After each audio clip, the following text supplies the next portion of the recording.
Okay, we will get started here and start moving forward. I just want to introduce myself. I'm Nathan. I'm Bertie Powell from New Zealand Landcare Trust, and we have Shane Gilmer to talk about farm environment plans. Shane is with the Hawke's Bay Regional Council, and he oversaw the farm environment planting for the Tookie catchment and did the audit. Am I right, Shane? You oversaw the audit, didn't you? Yeah, that's correct. Yep. So yep. We've just finished that at the moment. And as probably will be running the farm environment plans for the rest of the region.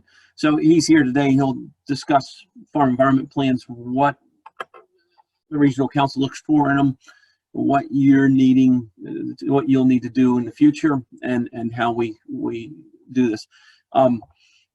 Just real quick, it's a new world for all of us. There's a lot of uncertainty around farm environment plans, and things are moving pretty fast. But what basics that Shane will show will be in farm environment plans. There's a lot of new terminology that people aren't used to, and it's just going to be the new terminology that we use as we move forward. So I'm just going to swing it over to Shane, and I'll turn my camera off, Shane, so they don't have to look at my mug. And it's all yours, Shane. Excellent. Thanks a lot, Nathan. Good afternoon, all. As Nathan mentioned, I'm overseeing the farm planning for Tookie catchment, and then that will then translate into the rest of region.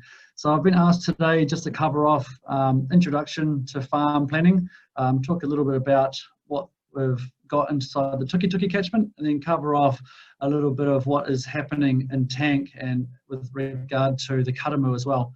So I've been at the Regional Council over 9 years now, and in that time spent majority of that in the environmental science team doing environmental monitoring and reporting, and then in the past couple of years taken on the role in farm planning. So I'll give you that context as we move our way through the presentation, and yeah, feel free to fire any questions into the chat box. But yeah, what Nathan said, we're going to cover off what key things inside farm planning are going to be repeatable across all catchments and also nationally as well. So let's get into it. Rightio. So farm planning 101 is largely looking at each of your blocks or your paddocks and assessing the risk. So what is the risk? The risk is what is the contaminant leachate potential at that paddock or block level. And depending on whether you're a high risk property or a low intensity system, the utilising of the Overseer nutrient budget platform will come into play as well. And I'll cover that a little bit later on. That acronym in there, LMU, is Land Management Unit. So the farm plan breaks the property up into land management units. So that starts with your house block, and that looks at your septic system and how many occupants at the house to give you a risk profile for the house block. It then looks at flat land, rolling hill country, or land use types, which is how it breaks your land management units up. Mapping is a key component to farm planning, so really good maps are a good helpful tool, and we'll talk more about how mapping is the connector for all things throughout your farm plan. Phosphorus management plan was a cornerstone component of the Tookie catchment plan farm plan requirement, and then there's a limit setting in framework for Tookie. It's slightly different for Tank in a sense that the Tank has provided red, amber and green zones for catchments, and we'll talk a little bit about that a bit later on as well.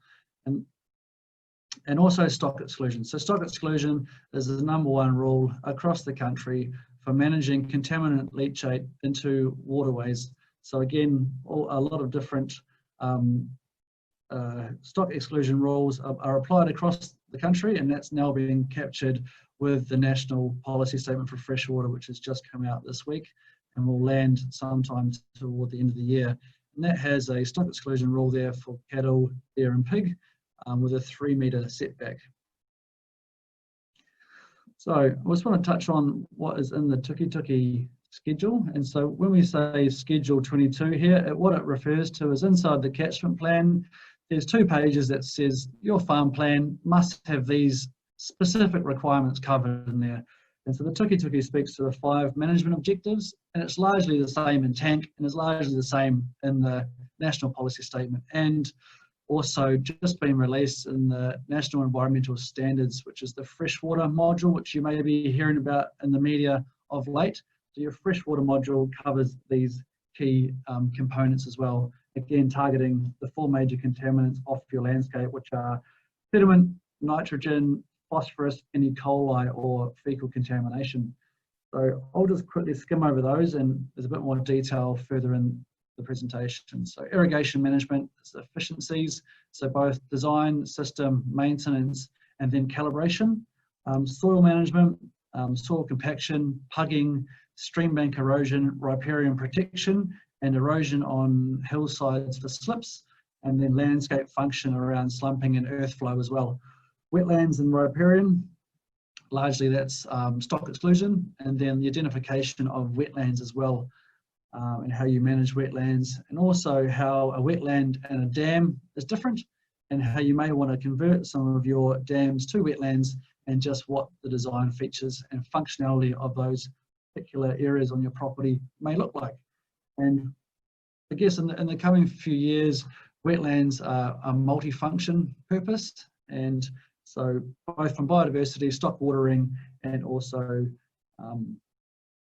overarching nutrient management as well can be put into that for a nutrient stripping wetland. Collected animal effluent, all things dairy farming essentially. Dairy farming has been consented activity in Hawke's Bay for 15 years. So largely if you're a dairy farm and you're consented already, this is nothing new.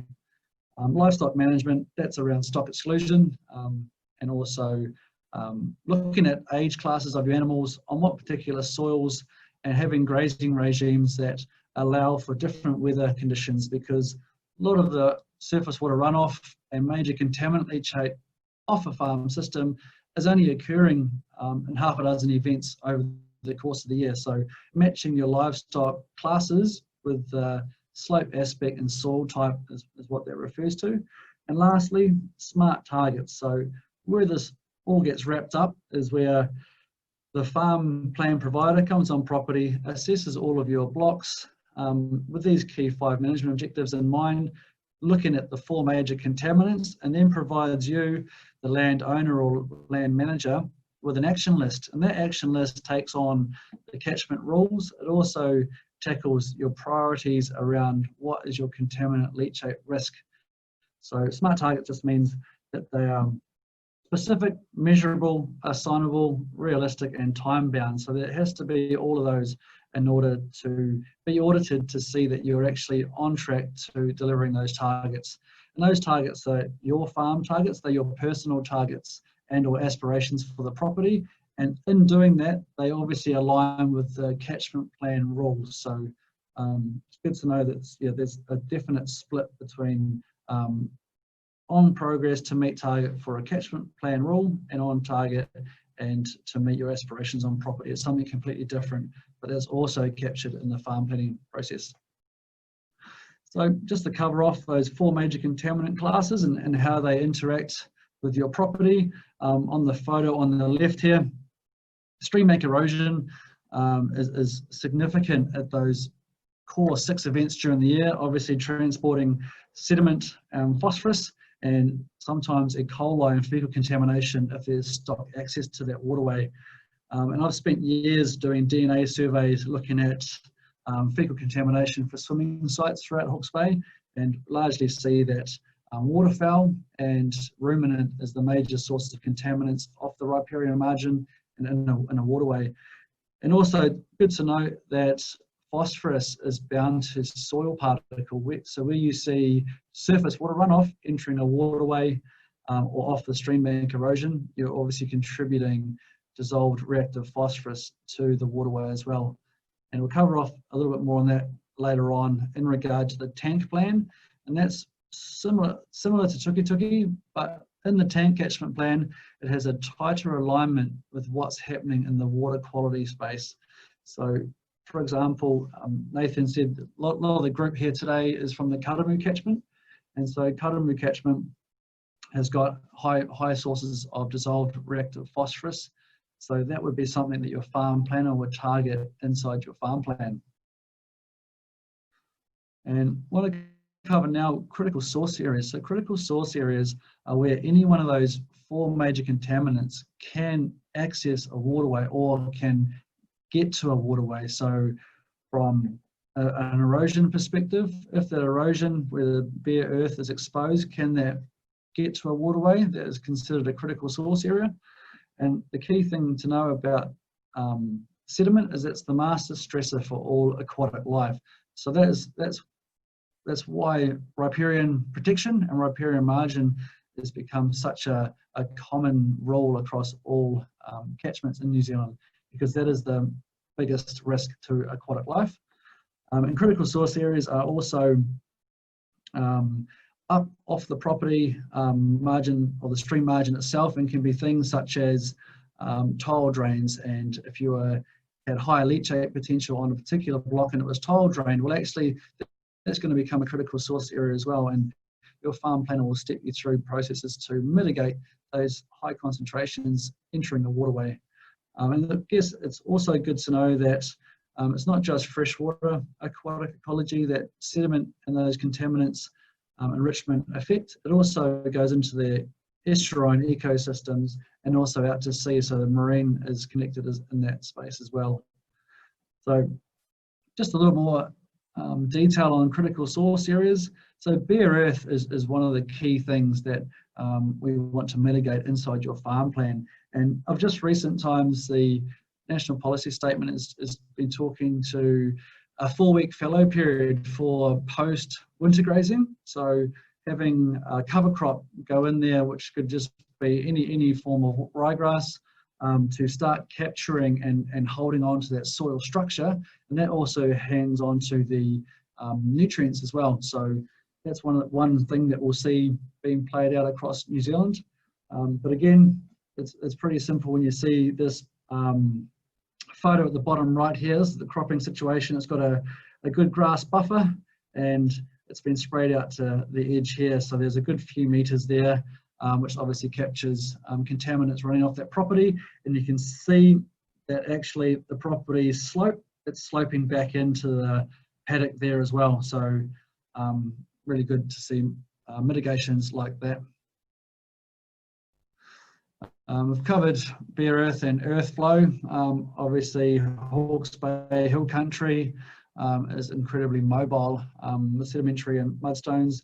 So there's projects happening inside the Regional Council at the moment, namely the erosion control scheme, and that's out with the catchment advisors identifying high risk erosion landscapes and providing trees and fences for high risk erosion. And that at the moment is a contribution for up to 75% from the Regional Council currently. So I absolutely urge you to speak with your local catchment advisor if you have erosion present on your property. And where the erosion can reach a waterway, that's when it becomes a critical source area. And critical source areas are a common term throughout all farm plans, regardless of where you are in the catchments. And I just want to cover off real quick on this one. Mapping, as I mentioned earlier, is really the connector for your farm plan.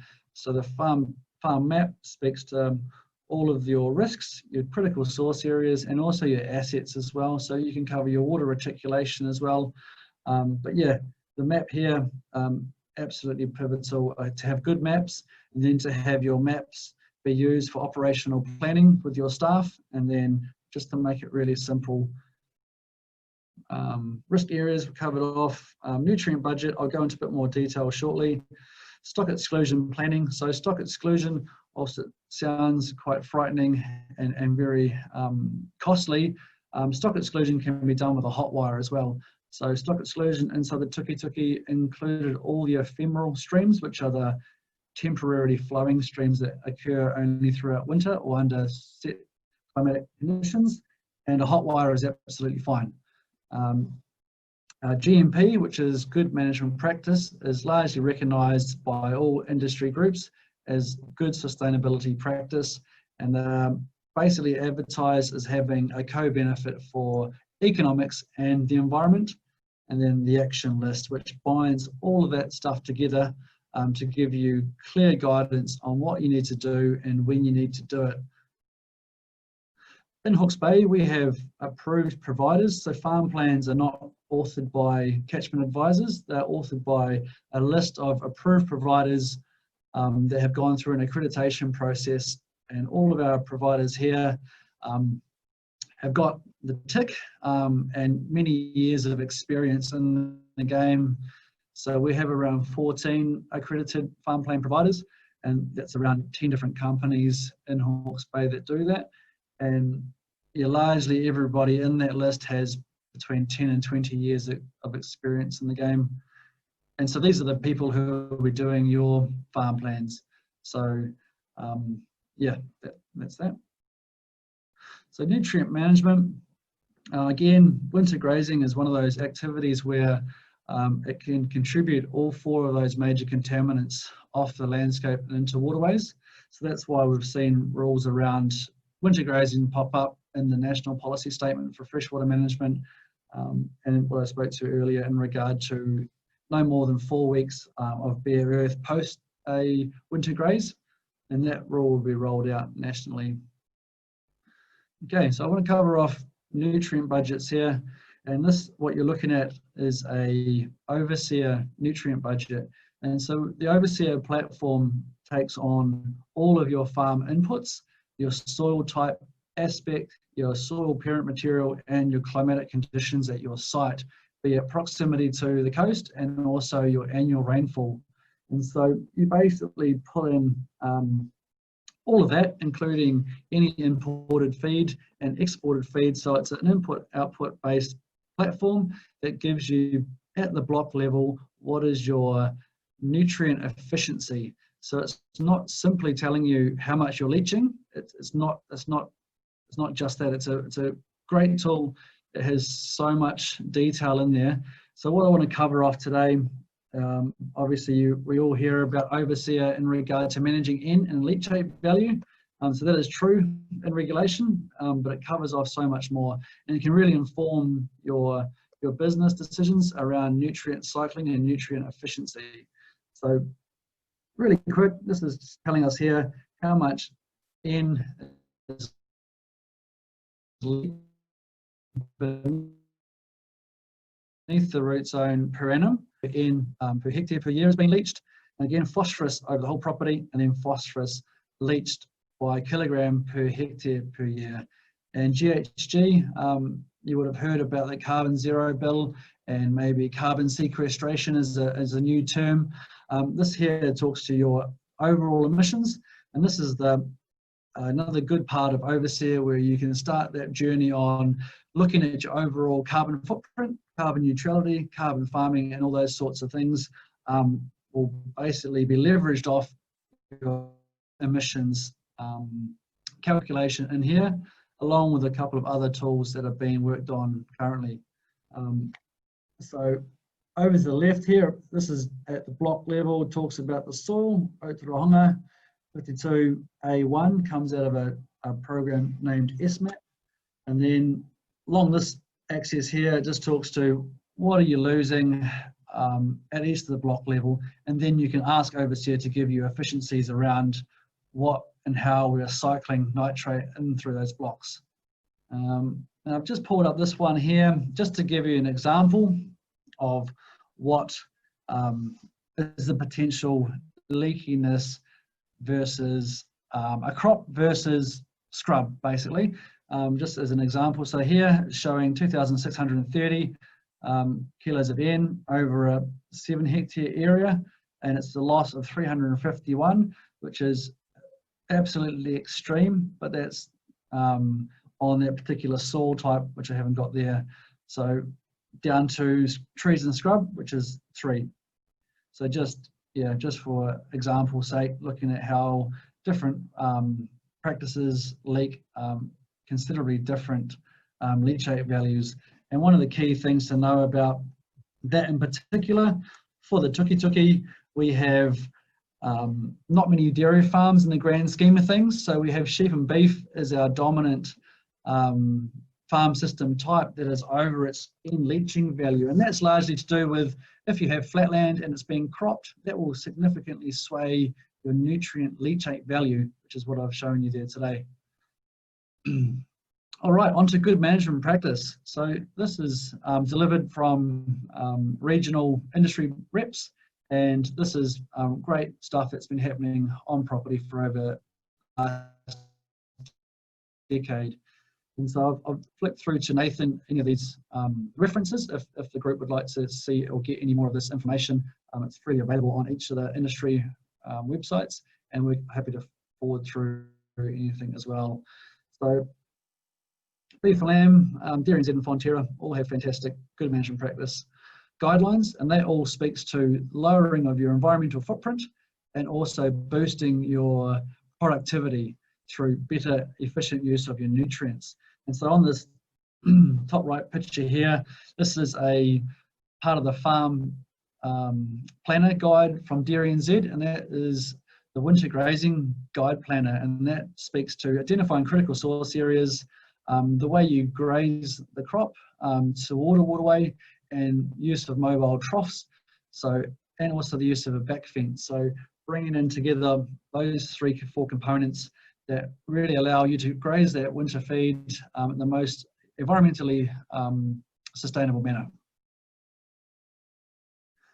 Rightio, so FEMP auditing. So I've just recently finished the FEMP audit manual, and that's to look at all farm plans in the tuki, and then once tank is underway and tank is finalised, then it will be tank as well, and then it will be the rest of region in regard to those freshwater plans through the national policy statement. It's not a big bad thing. FEMP auditing or farm plan auditing is something that is happening nationally, and really at the moment we are going to be doing that as a regional council job, and so we want to work with landowners as part of their team to take landowners on a continuous improvement path. And so it's not to really come on the property with a stick in hand, it's to work with landowners to achieve our catchment goals. So that's what the auditing design is out to achieve. And so just wanted to really finish that's me in a nutshell there. Happy to take questions, or I've got some tank schedules here which I can speak to. It's just whether or not that might be going a little too far for today's presentation in regard to the technical detail. So you're happy to take questions up to that point there. Okay, Shane, we have a question here. I'll just pull up real quick for you. Really? Well, while I'm looking at that one, I've got a question. How do they find the approved providers for farm environment plans? Yeah, sure, good question. So if you just type it into the Hawke's Bay Regional Council website, approved provider, it'll just pop up. Okay. And we've also if you, all of what I spoke about today is actually part of what I've called the Farmers Hub.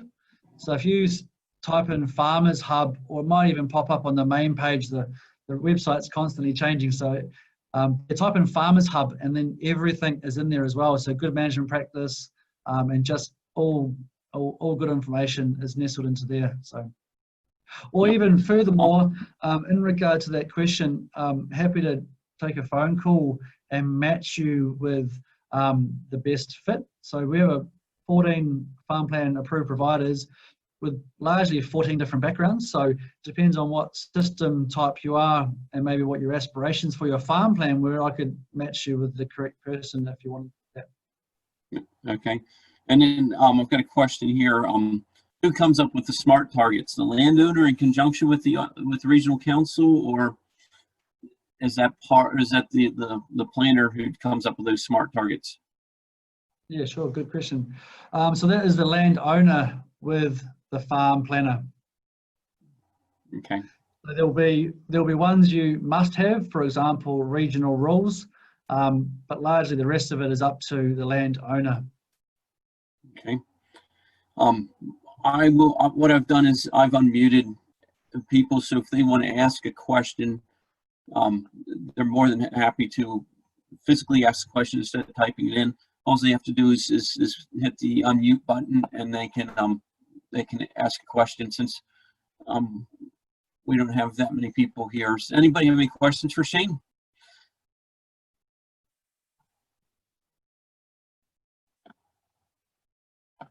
You must be pretty good, Shane. Nobody has any questions. There we go. Excellent. I've got a question, Shane, or Nathan. Yep. Okay, Craig. Yeah. I just had a question around how does the farm plans that you're currently rolling out, how will they have to differ? Will they have to change a lot considering the government's new Action for Healthy Waterways requirements? I know you kind of touched on that, but do you know much more detail as yet?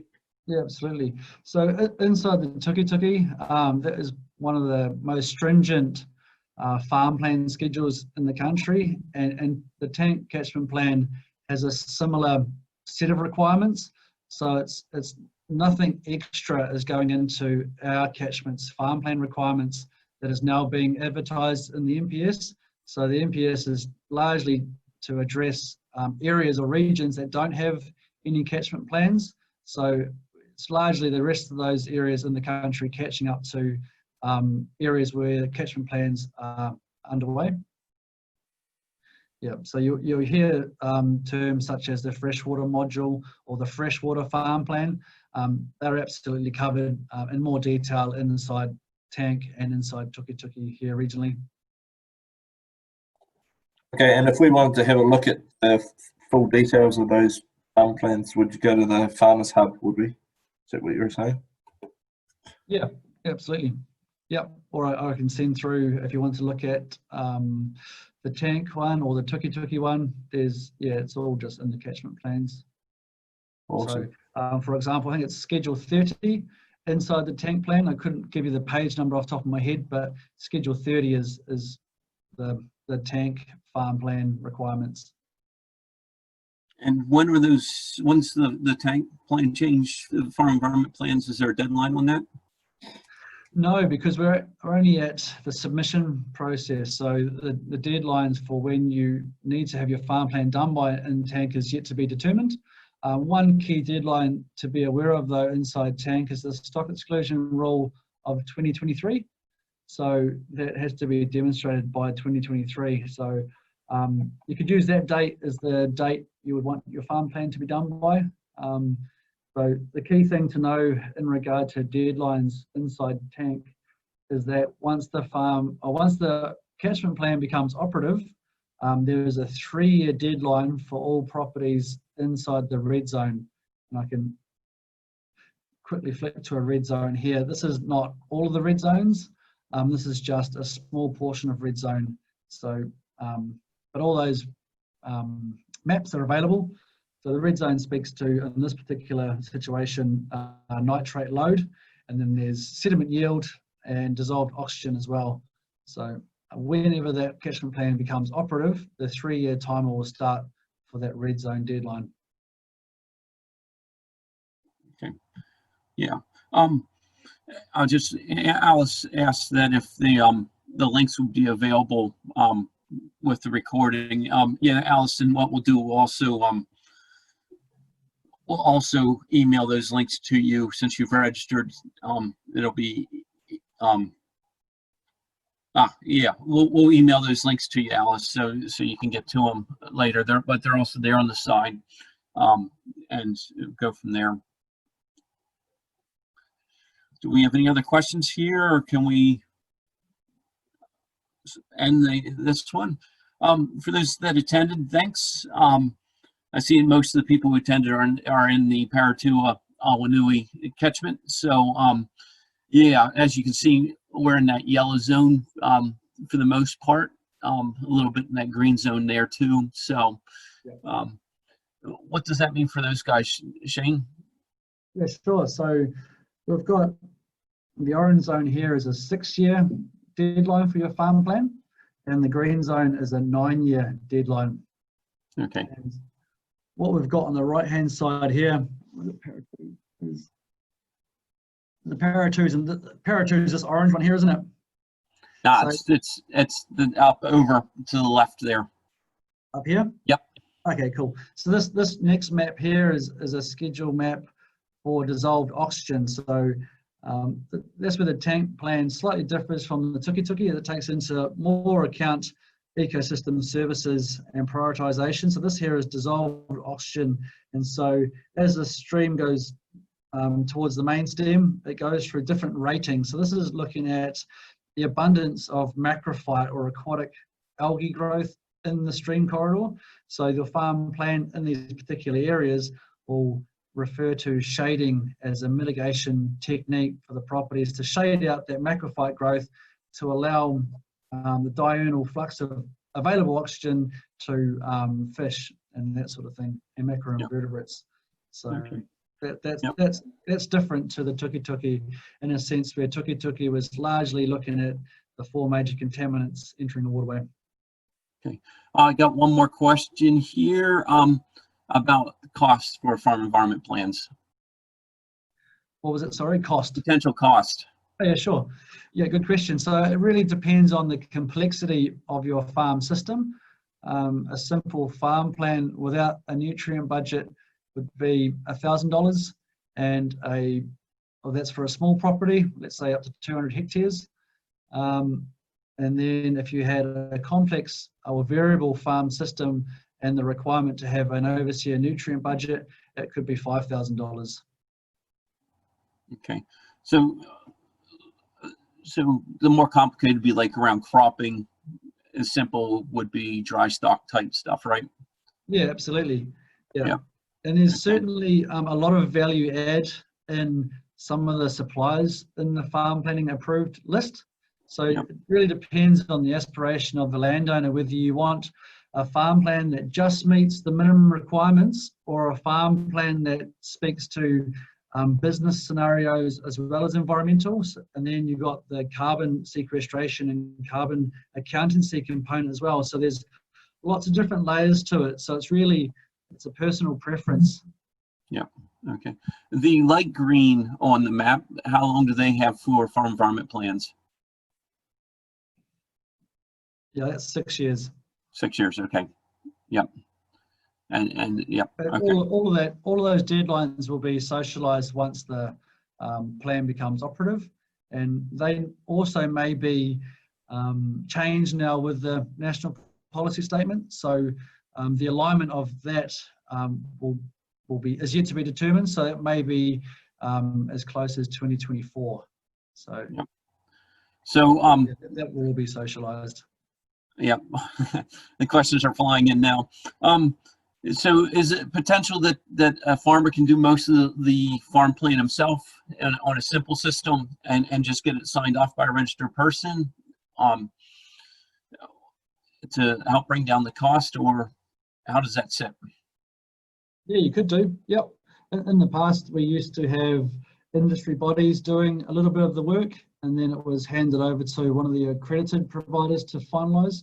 So yep, that's absolutely correct. You could make arrangements with your approved farm planning provider, but essentially the approved farm planning provider has access to the HBRC portal, and then they submit that through the portal, which is managed then through a database. So ultimately it comes through from the approved provider, but how you work the arrangement with them is absolutely fine and up to you. Yeah. The other question is, how often do they need to redo a farm environment plan? And Sure. Well, let's go with that first.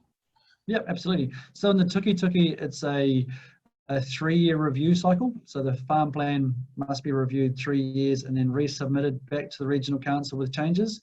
And it depends on the farm system type. So high risk, high intensive systems will be doing annual review with regards to their nutrient budget.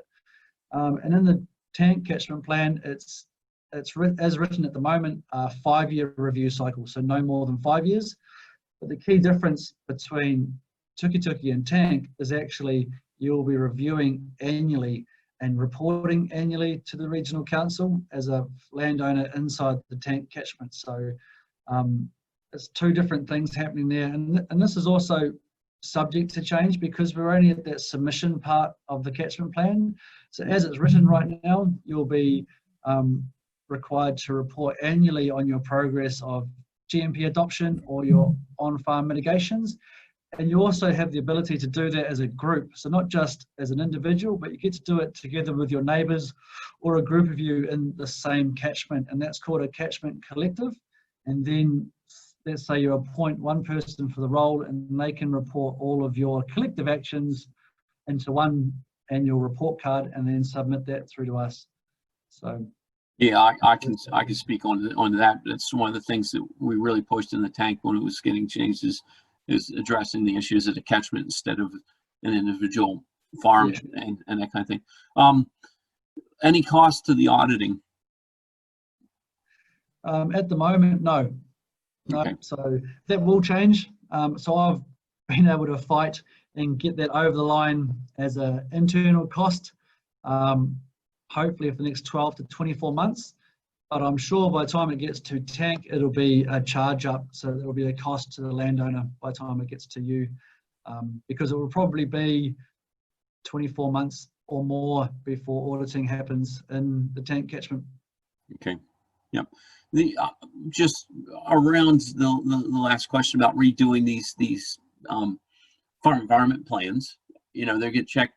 But if you're a dry stock farmer and you do one now, 3 years down the road, you haven't even put put all your stuff in there. Your farm environment plan shouldn't change that much, would be my guess.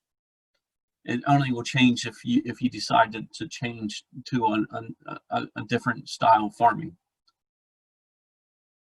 So what's the question? Are you saying if you're a static farm system? So yeah, if you're in a static farming system, you do a farm environment plan, yep. and 3 years comes down the road to review that, it shouldn't change that much.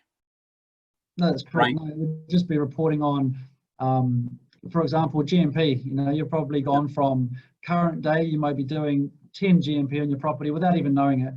But in 3 years' time, after going through the farm plan process, you might be doing 25 GMP, but your farm system is static. But it's having been able to demonstrate or tell your story about your environmental progress. That's what's key. Yeah. So unless you change the system dramatically, your working goals pretty much stay the same. Absolutely. Yep. Okay. Yep.